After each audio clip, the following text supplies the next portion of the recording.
যতই ভাবি গ্রামের সুন্দর দৃশ্য দেখিয়ে ভিডিও শুরু করব, কিন্তু কোথায় পাবো? এখন তো আর সেই গ্রামের সুন্দর দৃশ্য নেই, পুরো শহর হয়ে গেছে। দেখো যেদিকেই তাকাই শুধু রাস্তাঘাট, ঘর বাড়ি। তো সেখানে গ্রামের সুন্দর দৃশ্য আর কোথায় পাবো বলো?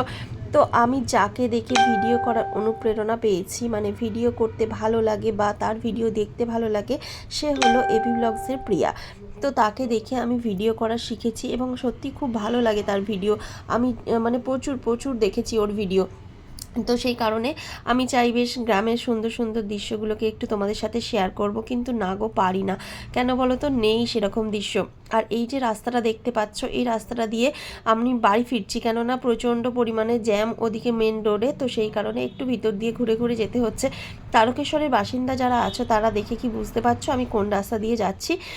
তো বুঝলে আমাকে কমেন্ট করে জানিও। তারপর বাড়িতে ফিরে গিয়েছিলাম অবশ্য বাজার করতে, মাংস কিনতে। তো সেখান থেকে ফিরে এসে এবার জামা কাপড় কেচেছি, প্রচুর জামা কাপড় কেচেছি আজকে। তো আমার বরকে বললাম একটু হেল্প করে দিতে, কেননা আমার শরীরটা খুব একটা ভালো ছিল না। তো সেই কারণে ও আমাকে একটু হেল্প করে দিচ্ছিল। হেল্প বলতে ছাদে শুকুতে দিয়ে দিচ্ছিল। হ্যাঁ, আমিও অবশ্যই হেল্প করেছি, ও একা একা দেয়নি। কেচে নিয়ে আমি কেচে দিয়েছিলাম, ও শুধু ছাদে বালতিগুলোকে তুলে আর শুকুতে দিয়ে দিল। আর আমিও কিছু শুকুতে দিয়েছি, সবটাও একা দেয়নি। তো চলো, এদিকে তো কাছাকাছি কমপ্লিট। এদিকে তারপর মাংস তো কিনে আনতে গিয়েছিলাম বললাম, মাংস নিয়ে চলে এসেছি। তো মাংসটা এখন একটু দই মাখিয়ে রেখে দিচ্ছি। তো দই দিয়ে মাংস করলে আমার বেশ টেস্ট লাগে। টমেটো দই দুটো জিনিস যদি দেওয়া হয় না একসাথে, মাংসের টেস্ট দ্বিগুণ হয়ে যায়। তো সেই কারণে আমি দইটা মাখিয়ে রেখে দিলাম। আর আজকে রান্না করতে প্রচুর দেরি হয়ে গেছিলো। একে শরীরটা সেরকম সুবিধের নয়, আর তার উপরে তো কাছাকাছি ছিলই, দেখতেই পেলে। তো সেই কারণে রান্না করতে অনেকটা দেরি হয়ে গেছিলো। ঘরে যেহেতু চাল ছিল, তো ইচ্ছা হলো একটু ফ্রায়েড রাইস করি। তো শরীর ভালো না থাকলেও মুখটা কি আর বাধা দেয়? মানে খেতে কি আর বাধা আছে? তো খেতে তো ইচ্ছা করেই। দেখবে শরীর অসুস্থ থাকলে মনে হয় যেন বেশি ভালো মন্দ খেতে ইচ্ছা করে। তো ভালো মন্দ তো আর নয়, একটু রাইস আর একটু মাংস। রবিবার মানে মাংস তো আমাদের বাড়িতে হবেই, তো সেখানে একটু রাইস করে নিলাম। আর এখানে দেখো আদা রসুনটা বেটে রেখে দিয়েছি, কারণ কারেন্টকে বিশ্বাস নেই, কখন থাকে কখন থাকে না। আর আমার এখানে শিলনোড়া নেই, তাই আগেই বেটে মানে মিক্সিতে বেটে রেখে দিলাম। আর এদিকে মাংসটা করতে বসিয়ে দিয়েছি। তো এখন মশলাটা কষিয়ে নিচ্ছি। হ্যাঁ, যেটা বলছিলাম তোমাদেরকে সেটাই বলি। আমি প্রিয়াকে দেখে ভিডিও করা শিখেছি এবং বেশ ভালোও লাগে। গ্রামের সুন্দর পরিবেশ, অপরূপ দৃশ্য, মানে সত্যি মুগ্ধ করে দেয়। আর ওর বলা কথাগুলো এত ভালো লাগে যে তোমাদের বলে বোঝাতে পারবো না। ওকে দেখে দেখে আমি ভিডিও করা শিখেছি। ইচ্ছা করে ওর মতো বেশ সুন্দর সুন্দর গ্রামের দৃশ্য আমি শেয়ার করি, তো কিন্তু সেটা পারি না। ও যে সিনেমেটিক শ্যুটগুলো করে, সেগুলোর জন্য কিন্তু গ্রামের সুন্দর সুন্দর দৃশ্য কিন্তু অবশ্যই প্রয়োজন, যেটা আমাদের এখানে তো একদমই নেই। যেদিকেই তাকাবো শুধু ঘর বাড়ি, তো রাস্তাঘাট এইসব। তো সেই জন্য আমি সেরকম টাইপের কোনো শ্যুট করতেই পারি না। আর দূরে দূরে গিয়ে করা, যেখানে গ্রাম্য পরিবেশ আছে, সুন্দর একটা মানে আমি সুন্দর সিন পাবো, তো সেই জায়গা মানে গিয়ে করার মতো সময় কোনোটাই আমার নেই। তো সে কারণে পারি না করতে। যাকগে, দেখে দেখে যেটুকু পারি সেটুকুই করি। তবে ভিডিও আমি অনেক দিন আগে থেকেই করতাম, পরে আমি এপি ব্লগসের প্রিয়াকে দেখে শিখেছিলাম। আর আগে যে আমি ভিডিও করতাম সেটা কিন্তু অন্য অনেক ক্রিয়েটার আছে যাদেরকে দেখে আমি প্রথম প্রথম ভিডিও করা শিখেছি। যেমন সাধন সাথী আছে, মন্দিরা আছে, MS ফ্যামিলি মন্দিরা, এদেরকে দেখেও ভিডিও করা শিখেছি। তারপর তো অনেক কন্ট্রোভার্সি ক্রিয়েটার রয়েছে যাদেরকে দেখে আমি কন্ট্রোভার্সি করা শিখেছিলাম, কিন্তু কোনোটাই আর এখন করি না। কি বলতো, মন মানসিকতা সবটাই চেঞ্জ হয়ে গেছে। আসলে করলেই হয় না। ভিডিও করছি, ভিডিওতে যদি আমি কেন খাটবো বলো? আমার যদি কোনো রকম ইনকাম না আসে, তো আমার খেটে লাভটা কি? মানুষ তো সব মানে সফলতা পাওয়ার জন্যই খাটে। তো আমি সেটা পাইনি, অনেক চেষ্টা করেও অনেক দিন ধরে পাইনি। তো কিন্তু হাল ছাড়িনি, দেখা যাক না কবে ভগবান মুখ তুলে চায়, কবে আমি সফলতা পাই। তো ততদিন অপেক্ষা করব। হ্যাঁ, একদম যে সফলতা পাইনি সেটা বলবো না, পেয়েছিলাম, আমি ইনকাম পেয়েছিলাম একবার, কিন্তু সেটা আর পরে কন্টিনিউ হয়নি। তো সেই কারণে ইচ্ছাটাও চলে গেছে। তবে হাল ছাড়লে চলবে না, আস্তে আস্তে করে যেতে হবে। কাজ করে যাই, পরিশ্রমের ফল তো পাওয়া যায়, অবশ্যই হয়তো একদিন পাবো। চলো, তোমাদের সাথে কথা বলতে বলতে এদিকে দেখো আমার রান্নাটা কমপ্লিট প্রায় হয়েই গেল। এটা ফ্রায়েড রাইসটা করে নিলাম। আর ফ্রায়েড রাইসটা এত সুন্দর ঝুরঝুরে হয়েছিল। ভাতটা না আমি অনেকবার করেছি, ভাতটা এত সুন্দরভাবে আমি কোনো দিনই করতে পারিনি। তো এত সুন্দর করেছিলাম, দারুণ ঝুরঝুরে ফ্রায়েড রাইস হয়েছিল, মানে একদম দোকানের মতো পারফেক্ট। আর লাস্টে একটু এই যে গোলমরিচের গুঁড়ো ছড়িয়ে দিলাম, দিয়ে একটু নাড়াচাড়া করে নিচ্ছি। আজকের এই ফ্রায়েড রাইসটা সবাই বলেছে খেতে খুব সুন্দর হয়েছে। সবাই মানে আমি তো আর অনেক লোককে খাওয়াইনি, আমার বাড়িতে যারা আছে, আমার বর, আমার ছেলে, এরা খেয়ে খুব ভালো বলেছে। রাত্রেবেলা আমার বর তো আবার শুধু মুখেই খেয়েছে, মানে কোনো মাংস টাংস নেয়নি, শুধুই খেয়েছে। তো চলো, ওদিকে রান্নাবান্না কমপ্লিট হয়ে গেছে। আর আমাদের রান্নাবান্না কমপ্লিট করলেই তো শুধু হবে না, বাকি আরও অনেক কাজ থাকে। আর আজকে এখন আমার স্নান টান কিছুই হয়নি। আজকে বললাম না, সব কিছুতেই আমার দেরি হয়ে গেছে প্রচুর। এদিকে দেখো বাসনগুলো এখন ধুয়ে নিচ্ছি, অনেক বাসন জড়ো হয়েছে। তো বড় বড় জায়গাগুলোতে আমাকে এই যে ভাতটাকে ফ্যান ঝরিয়ে তারপরে একটু শুকোতে দিতে হয়েছে, মানে একটু ঠান্ডা হতে দিতে হয়েছে যাতে ঝুরঝুরে থাকে। তো এই জন্যই এই বড় ডেচকিটা বার করেছিলাম, মানে এটাকে কী বলবো, গামলা ডেচকি যাই হোক, স্টিলের। তো এটাকে বার করেছিলাম, এগুলোকে এখন মেজে ধুয়ে রাখি। আর আমি না এঁটো বাসন বলো, রান্না করা বাসন বলো, কখনো রেখে দিই না। আমার সময় মানে ওই কাজ করতে করতে, রান্না করতে করতে আমার এদিকে অনেক বাসন মাজা হয়ে যায়, এরকম ব্যাপার। যেহেতু আমি বেশি নেই মাজি, তো সেই কারণেই বললাম। তো খুব তাড়াতাড়ি আমি এখানে কাজগুলো করে নিই, যেহেতু বাড়িতে সারাদিন থাকা হয় না, দোকান যাওয়া হয়। আজকে যেহেতু দোকানে কাজ নেই, দোকান যেতে হবে না, তবুও আমি আমার কাজগুলোকে কমপ্লিট করে নিলাম। আর এই দেখো এখানে এবার আমি সব ধুয়ে ধুয়ে উপর করে রেখে দিচ্ছি। এত স্পিডে করছি না আমি, অবশ্যই স্পিডটা বাড়িয়ে দিয়েছি। তোমাদের কেমন লাগছে জানি না, বেশ তাড়াতাড়ি দেখতে ভালো লাগে। আর ধীরে ধীরে যদি তোমাদেরকে আমি দেখাতে থাকি না, তোমরা নিজেরাই বোর হয়ে যাবে। তো সেই কারণেই স্পিডটা বাড়িয়ে দিয়েছি। আর বেশি না, আমার সব সময় পরিষ্কার থাকে, একদম ঝকঝক করে। আর এই ডাইনিং টেবিলটা যে রয়েছে, মানুষ বলবেই না ডাইনিং টেবিল রয়েছে, কারণ আমরা মেঝেতে বসেই খাওয়া দাওয়া করি। আজকে ভাবলাম না, ডাইনিং টেবিলটা যখন রয়েছে এটাকে ইউজ করতে হবে। তো সেই কারণে আমি এই যে দেখছো এত জলের বোতল সব এখানটা পরিষ্কার করব, এক সাইড করে ডাইনিং টেবিলটাকে একটু সরিয়ে নিয়ে আসবো, কারণ ওই একটু কোণের দিক করে রাখা আছে, তো আর ওখানটাতে বসা যায় না। তো সেই কারণে কি করব, আমি একটুখানি সরিয়ে নিয়ে আসবো, নিয়ে এসে তাহলে আমরা বসতে পারবো। ওখানটা এমনভাবে আছে না, একজন বসতে পারবে, হয়তো দুজন বসতে পারবে, কিন্তু রিল্যাক্সে নয়। তো সেই কারণে ভাবলাম যে না, সরিয়ে নিয়ে আসি আর সুন্দর করে মুছে নিই। এই যে স্প্রেটা আছে দেখছো, এই স্প্রেটা খুব কাজে লাগে। কোনো তেল চিটে থাকলে আর উঠে যায়, মানে গ্যাস ট্যাস, ওভেন মোছার ক্ষেত্রে, সমস্ত কিছু মোছার ক্ষেত্রে এটা খুব কাজে লাগে। তো সেই কারণে এই যে এটা দিয়েই মুছছি আমি। আর এই দেখো এগুলোকে সব সরিয়ে নিলাম। আর কত জলের বোতল দেখছো, যত জলের বোতল সব এইখানে জড়ো করা টেবিলের ওপরে, আর সবগুলি ভর্তি। টাইম কলে রোজ জল দেয়, তো আমি রোজ জল ভরে নিই। আসলে আমাদের টাইম কলের জলই খাওয়া হয়, আর আগে জল আনতে যেতে হতো একটু দূরে, আর এখন আমাদের নিজেদের বাড়িতেই টাইম কল হয়ে গেছে, মানে যেটা আমাদের বলা হয় কি বলো না, সজলধারার জল। তো সেই জলটাই আমাদের খাওয়া হয়। আর আমরা যেহেতু পঞ্চায়েতে বাস করি, তাই পঞ্চায়েতে সজলধারাই বলে। তো সেই কারণেই বললাম। চলো দেখো, পুরো ঘর একদম টিপটপ করে গুছিয়ে নিয়েছি। আর এই যে টেবিলটা এগিয়ে নিয়ে এসেছি। তারপরে স্নান টান কমপ্লিট করে খেতে চলে এসেছি। আমার বরের জন্য একটু সাদা ভাত রেখেছি, কারণ ও ফ্রায়েড রাইস খেলেও সাদা ভাতটাই বেশি পছন্দ করে। তো অল্প সাদা ভাত, অল্প ফ্রায়েড রাইস। আর এই হচ্ছে চিকেনটা একটু ঝোলঝোলি হয়ে গেছে, খুব কষা কষা করিনি। কেন জানো তো, ওর শরীরটা তো ভালো না, বেশি রিচ খাওয়া যাবে না, তাই আমাকে একটু ঝোলঝোল করেই করতে হয়েছে। না হলে কিন্তু আমি বেশ কষা কষা করে করলে আরও সুন্দর খেতে লাগতো। দেখো আমরা সবাই একসাথে দুজনে খেতে বসে পড়েছি। আর সোনাই আজকে দুপুরবেলা খাবে না, কারণ ওর নিমন্ত্রণ আছে। ওর হচ্ছে একটা মাসির জন্মদিন আছে আমাদেরই মানে পাড়ার। তো সেই মাসির জন্মদিনে ওর নিমন্ত্রণ আছে, তো ও ওখানেই আজকে খাবে।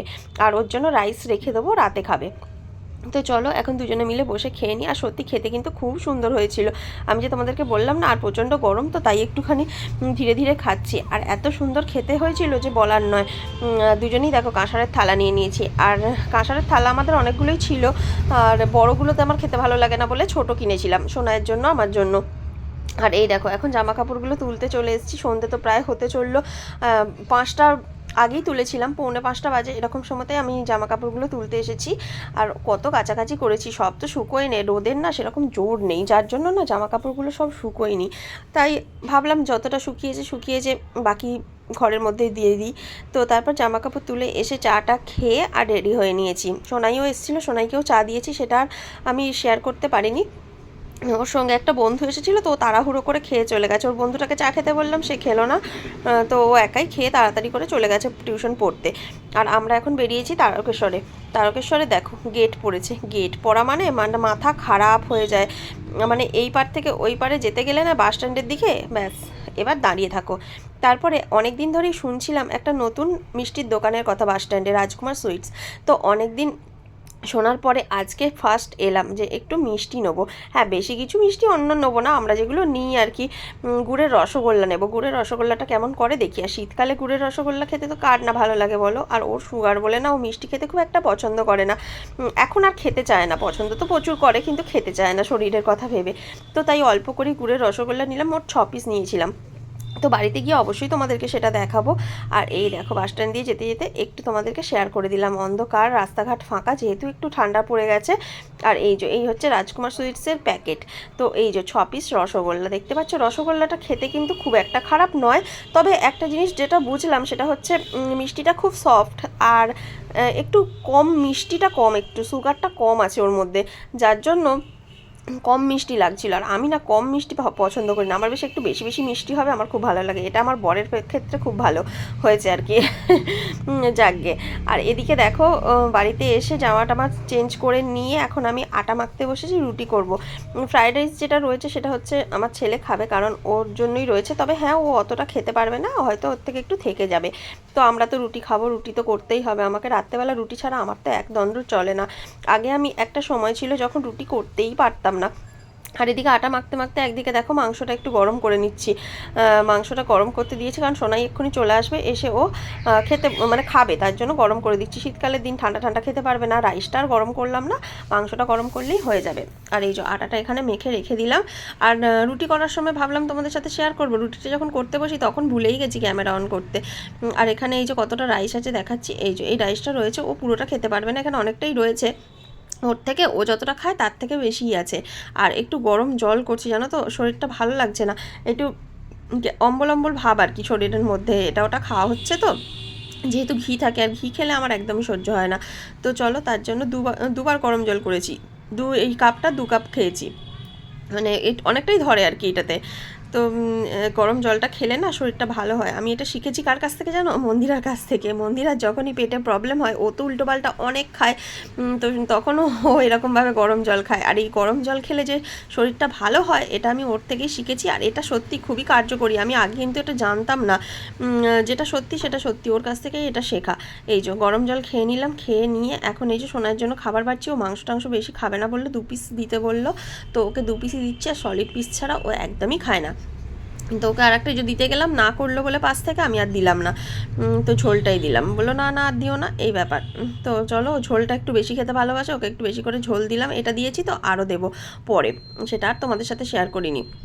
এই যে ওকে খেতে বসিয়ে দিয়েছি, আর ওই যে আগেই খেতে শুরু করে দিয়েছে, তারপর ওকে মাংস দিলাম। আর আমার সাথেও ফোনটা নিয়ে একটু ফোন দেখতে দেখতে খাবে, আর ও রাইস খেতে খুব ভালোবাসে।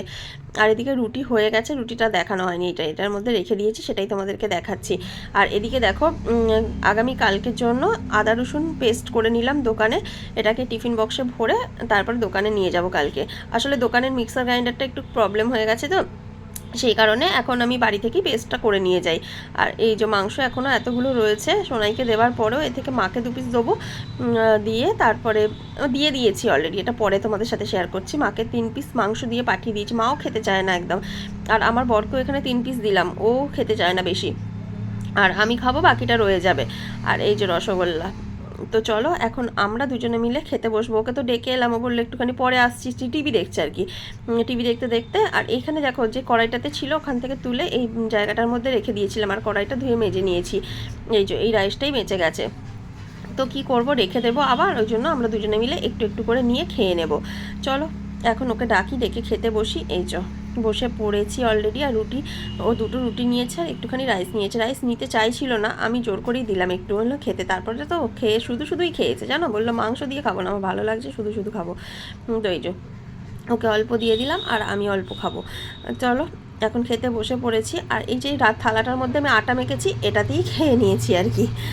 তো চলো এখন দুজনে মিলে খাই। তোমরা কি আর বসে বসে আমাদের খাওয়া দেখবে, তা তো দেখবে না, তাই এখন খাওয়ার আগে ক্যামেরাটা অফ করে দেবো। আর ওকে জানো তো কিশমিশ বেছে বেছে দিচ্ছিলাম, ও কিশমিশ খেতে ইচ্ছা করছিল, দুপুরবেলায় কিশমিশ চাইছিল। দুপুরবেলা দিতে গেলাম, বললো না আর নেবো না এখন, পরে বলে, ওই জন্য ওকে এখন আমি কাজু কিশমিশটা একটু বেছে বেছে দিচ্ছিলাম। তো চলো খেয়ে নিই। তো খাওয়া দাওয়ার পরে সমস্ত বাসন টাসন এই আমি এই যে উপর করে দিয়েছি, থালাগুলো উপরে তুলে দিয়েছি র্যাকে। আর গ্যাসটা সব মুছে নিয়েছি, রুটি করেছিলাম তো আটার গুঁড়ো পড়েছিল ওভেন মানে গ্যাস ওভেনের উপরে, তো সেগুলো গুছিয়ে নিয়েছি, মানে মুছে টুছে পরিষ্কার করে নিয়েছি। ওই জলের বোতলগুলো খালি হয়েছে, রাখা আছে। ডাইনিং টেবিলটাতে খেয়েছিলাম, টেবিলটাকেও মুছে নিয়েছি ভালোভাবে। তো কয়েকটা বোতল এলোমেলো হয়ে গেছে, চলো এগুলোকে একটু ঠিকঠাক করে দিই। এর মধ্যে এখনও দুটো রুটি রয়ে গেছে, তো থাক, অসুবিধা নেই, কালকে সকালবেলা চা দিয়ে খেয়ে নেব। তো চলো সব টিপটপ করেই শুই এখন প্রত্যেক দিন। তো এই হচ্ছে আমার লুক, একবার দেখিয়ে দিলাম। মানে কি আর বলবো তোমাদেরকে, ঠান্ডাটা সেরকম নেই বলে সোয়েটার টোয়েটার কিছু পরি না। আর আমার বরকে তো দেখলে খালি গায়ে রয়েছে, আবার জামাও পরেনি। তো চলো এখন শুতে যাচ্ছি, আর আজকে আর বেশি কথা বলবো না, খাওয়া দাওয়া তো সব হয়ে গেছে, দেখাবার মতো আর কিছুই নেই। তো ভিডিওটা এখানেই শেষ করে দিচ্ছি। সবাই ভালো থেকো, সুস্থ থেকো, দেখা হবে পরে একটা ভিডিও। টাটা।